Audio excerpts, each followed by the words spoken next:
Hello dear friends. दोस्तों आज हम लोग पढ़ने वाले हैं कक्षा 10 गणित पाठ 2 का, जो कि दूसरा पाठ क्या है हमारा बहुपद है। ठीक है, बहुपद में जो भी सूत्र और कॉन्सेप्ट हैं उसको आज हम पढ़ने वाले हैं। दोस्तों अगर ये सूत्र और ये कॉन्सेप्ट अगर आपने अच्छे से समझ लिया तो दूसरा चैप्टर का जो क्वेश्चन है उसमें जो प्रश्नावली में क्वेश्चन दिए हुए हैं उसको सॉल्व करने में आपको कोई भी प्रॉब्लम नहीं होगी। ठीक है, तो चलिए शुरू करते हैं। सबसे पहले देखिए हम देखते हैं द्विघात समीकरण। ठीक है, द्विघात समीकरण। देखिए जो द्विघात समीकरण होता है वो किस रूप में होता है? वो होता है हमारा x square plus b x plus c. ठीक है, ये जो है द्विघात समीकरण का एक रूप है। जैसे कि देखिए हमें कोई भी क्वेश्चन दिया होता है, इसका एग्जांपल भी देख लेते हैं। जैसे मान लीजिए 4x square plus 3x plus 4, ठीक है, या 5, कुछ भी, मतलब कि इसी तरीके का हमारा द्विघात समीकरण दिया होता है ना। तो अगर ये इसको हम द्विघात समीकरण मान ले तो यहाँ से हम देख रहे हैं, यहाँ से हमें a, b और c का मान पता चल जाएगा। ठीक है, जैसे देखिए यहाँ एक्स स्क्वायर तो समान है, हमारा a के स्थान पर क्या है? a के स्थान पर 4 है। और देखिए b के स्थान पर क्या है? b बराबर 3 लिख देंगे, b के स्थान पर 3 है और c के स्थान पर 4 है, तो c बराबर हमारा 4 आ जाएगा।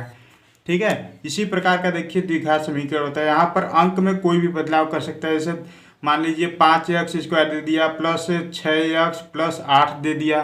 ठीक है, तो वो इसी तरीके से इससे हम क्या करेंगे, हमारा जो मानक द्विघात समीकरण है वो ये है, इससे हम तुलना करेंगे तो हमारा a, b और c का मान निकल कर आया जाएगा। और देखिए कोई भी अगर द्विघात समीकरण है तो उसके दो मूल होंगे। ठीक है, मूल यानी कि शून्यक। ठीक है, हिंदी में उसको शून्यक बोलते हैं और इंग्लिश में उसको रेडिकल्स बोलते हैं। ठीक है, देखिए कोई भी द्विघात समीकरण है तो उसके दो मूल जरूर होंगे।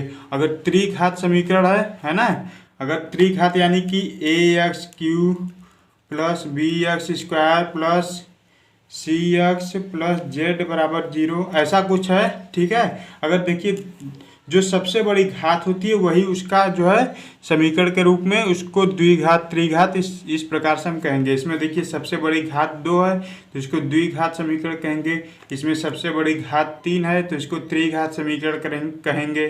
ठीक है, तो द्विघात समीकरण क्या, देखिए इसके 2 मूल होंगे और इसके 3 मूल होंगे। इसके बारे में भी अभी हम देखेंगे। ठीक है, पहले इसको हम देख लेते हैं। देखिए ये द्विघात समीकरण है तो किसी भी द्विघात समीकरण के 2 मूल होते हैं। ठीक है, 2 मूल होते हैं या 2 शून्यक। ठीक है, या 2 शून्यक होते हैं। अब मान लेते हैं कि 2 शून्यक कोई भी अल्फा बीटा हो सकता है। ठीक है, इसको जब हल करेंगे तो यक्ष का हमारा 2 मान आएगा जो कि वो उसके मूल कहलाएंगे। ठीक है, इसके अल्फा और बीटा। देखिए कॉन्सेप्ट समझ लीजिए, इसके बाद जब मैं प्रश्नावली पर चलूँगा, आप लोगों को प्रश्नावली का क्वेश्चन हल करवाऊँगा तो उसमें ये सब जो है अच्छे से प्रयोग होगा और आपको अच्छे से समझ में भी आएगा। देखिए द्विघात समीकरण हमारा हो गया और 2 अल्फा बीटा 2 मूल हो गए। ठीक है, अब 2 मूल हो गए तो देखिए एक सूत्र होता है मूलों का योग। ठीक है, एक सूत्र होता है मूलों का योग। अल्फा प्लस बीटा बराबर क्या होता है? माइनस बी अपॉन ए, यानी कि बी के स्थान पर क्या हो जाएगा? 3/4। ठीक है, ए का मान हमारा 4 है। इसी तरीके से जो भी दिया रहेगा। ठीक है, अल्फा प्लस बीटा बराबर माइनस बी अपॉन ये ए होता है। ये जो है मूलों का योग होता है। और क्या होता है? मूलों का गुणनफल। ये भी सूत्र है, इसको भी आप लोग ध्यान में रखिएगा। गुणनफल ये क्या होता है? गुणनफल यानी कि गुणा के रूप में अल्फा इंटू बीटा बराबर होता है c/a, यानी कि c/a। ठीक है, ये जो है मूलों का गुणनफल होता है। इस सूत्र को देखिए आप लोग ध्यान में रखिएगा। ये जो प्रश्नावली जब हम सॉल्व कराएंगे तो उसमें ये बहुत काम आएगा। अब ये तो भाई हो गया जो है द्विघात समीकरण के बारे में। अब हम चलते हैं त्रिघात समीकरण की तरफ। ठीक है, त्रिघात समीकरण देख लेते हैं क्या होता है। त्रिघात समीकरण। ठीक है, उसमें देखिए सबसे बड़ा घात 2 था तो हम उसे द्विघात समीकरण कहते थे। इसमें क्या होगा, इसमें सबसे बड़ा घात 3 होगा। तो त्रिघात समीकरण का जो है स्टैंडर्ड फॉर्म यानी कि मानक समीकरण वो किस प्रकार से होगा, वो होगा ax³ plus bx² plus cx plus d। ठीक है, ये जो है त्रिघात समीकरण के रूप में होगा। और इस तरह से ये तो हमारा जो है मानक समीकरण हो गया। अब देखिए आपको क्वेश्चन किस प्रकार से पूछेगा, पूछ देगा कि मान लीजिए 5x³ plus 2x² plus 3x plus 7। ठीक है, इस तरीके से दे देगा, या बराबर 0 भी कर सकता है। ठीक है, कोई भी समीकरण 0 के बराबर करके ही इसको हल किया जाता है ना। ये तो हमने जो है अपने से लिया है 3, 5, 2, 7। ठीक है, आपको क्वेश्चन में कुछ भी पूछ सकता है। 5 के जगह पर 2 रख देगा, 2 के जगह पर जो है 6 रख देगा। ठीक है, इसी प्रकार से पूछेगा। अब यहाँ से देखिए को जो भी हमें समीकरण दिया होगा उसको हम क्या करेंगे, त्रिघात समीकरण से तुलना करेंगे। तो तुलना करने पर हमारा क्या आ जाएगा, देखिए a का मान यहाँ से क्या निकल कर आया, a का मान हमारा 5 आ गया, b का मान 2 आ गया, c का मान 3 आ गया और d का मान हमारा क्या आ गया, 7 आ गया। ठीक है, ये जो है हमारा ABCD का मान आ गया। देखिए हम द्विघात समीकरण में क्या करते थे, 2 मूल होते थे द्विघात समीकरण में। ठीक है, तो त्रिघात समीकरण कितने मूल होंगे, 3 मूल होंगे। ठीक है, त्रिघात समीकरण के कितने मूल होंगे, 3 मूल होंगे, या कह सकते हैं कि 3 शून्यक होंगे। ठीक है, 3 शून्यक होंगे। अब देखिए शून्यक मान लेते हैं कोई 3 अल्फा बीटा गामा मान लेते हैं, इसके ये 3 शून्यक हैं। ठीक है, अब देखिए हम क्या करते थे, द्विघात समीकरण में मूलों का योग निकालते थे।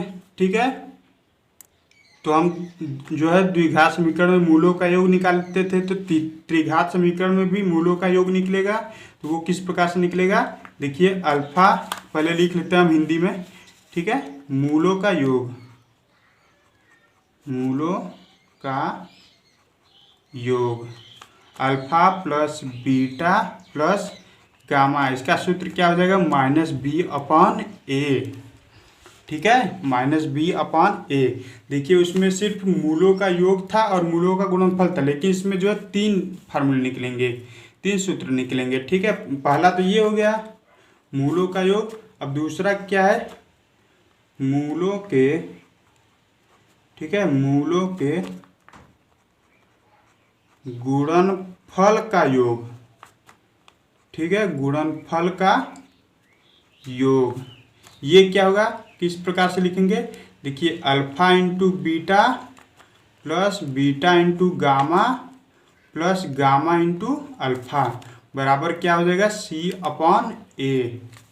ठीक है, मूलों के गुणनफल का योग क्या हो जाएगा, alpha into beta plus beta into gamma plus gamma into alpha बराबर क्या हो जाएगा, c/a हो जाएगा। और हमारा जो तीसरा सूत्र होगा वो क्या होगा, वो होगा मूलों का गुणनफल। ठीक है, अभी से आया मूलों का गुणनफल, वो क्या होगा, देखिए वो होगा alpha into beta into gamma बराबर क्या हो जाएगा, d/a। ठीक है, मूलों का गुणनफल क्या हो जाएगा, alpha into beta into gamma बराबर d/a हो जाएगा, है ना। तो आज हम लोगों ने क्या पढ़ा, पार्ट 2 जो कि बहुपद है, उसका हमने सूत्र और कॉन्सेप्ट समझा। दोस्तों अगर ये वीडियो पसंद आया हो तो कृपया वीडियो को लाइक शेयर और चैनल को सब्सक्राइब जरूर कर लीजिए। हम इस चैनल पर आपको कक्षा 10 गणित का जो है पूरा चैप्टर पढ़ाना स्टार्ट कर दिए हैं। Okay, thank you.